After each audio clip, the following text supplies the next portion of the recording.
Red Dragon Inn's a game that I did video on a little while back. The base game itself comes with 4 characters, a little bit of variety, but the thing that really makes the game stand out are its expansions. And today we're going to look at one of the ally expansions that adds a new character and adds a new mechanic to the game. So we'll get in and take a look. This time we're going to be taking a look at Wrench. He's a Kobold Tinkerer, and he's one of the allies for Red Dragon Inn.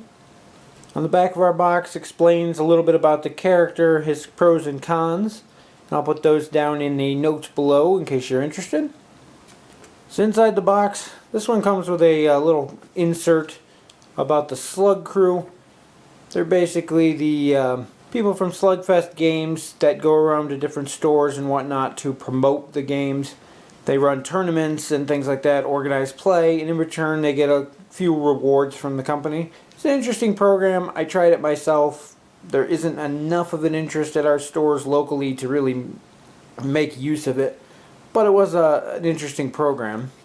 Next we have our special rules foldout. Each of the allies has their own little special rules and mechanics. Wrench's is his ability to build gizmos and tinkered goodies.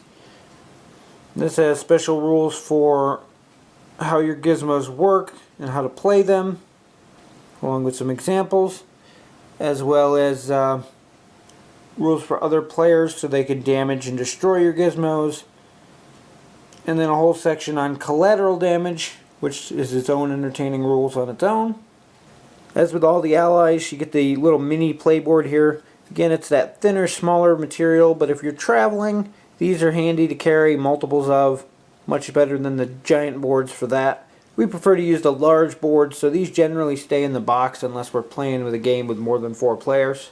As with the other allies, you get a set of 12 of the coins. Again, these are slightly smaller than the original ones that come with the base set, so you have to keep that in mind. Most of the time we end up using the smaller ones just because we have more of them overall, but there is a size difference. One of my complaints about the allies is that they use cardboard tokens for your life and alcohol content instead of the little glass beads that came in the base set.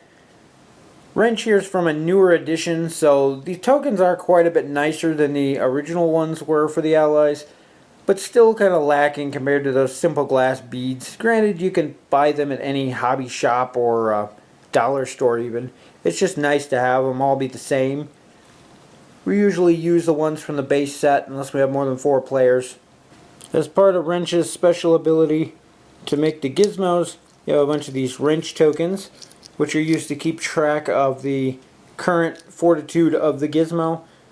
If the fortitude of a gizmo is reduced by an opponent player to 0, they blow up, causing collateral damage, which causes Wrench to take a loss of fortitude. If they tick down at the end of each turn or each use, and if they get to 0 that way, they just disappear. Wrench also comes with a pair of these plus tokens. I'm not exactly sure what they're used for at the moment. I couldn't find anything in reference to the rules or cards that go with them. I'm sure I'm just missing something, but they're definitely used for something. And each of the allies comes with one of these little decks. These are what you're going to use to actually play the character. They all have the same basic base cards in here. Gambling I'm in, there's a lucky hand or winning hand and things like that, stuff to ignore, drinks and whatnot. And then about half of your deck is custom cards specific to the character. In Wrench's case, there's a bunch that are his actual gizmos and things he can build. And these are where you place that wrench token that slides down each time it's used or at the end of each turn. Each one of them has a various effect down here. And then there's a bunch of custom cards specifically for him about repairing things and transferring damage to his machines and whatnot. And that's pretty much it for Wrench. Again, the allies add quite a bit to the base game. Always nice to have some more characters to choose from. Every one of them adds some new mechanics and things that change up the game a little bit. And definitely worth checking out if you're interested in the game.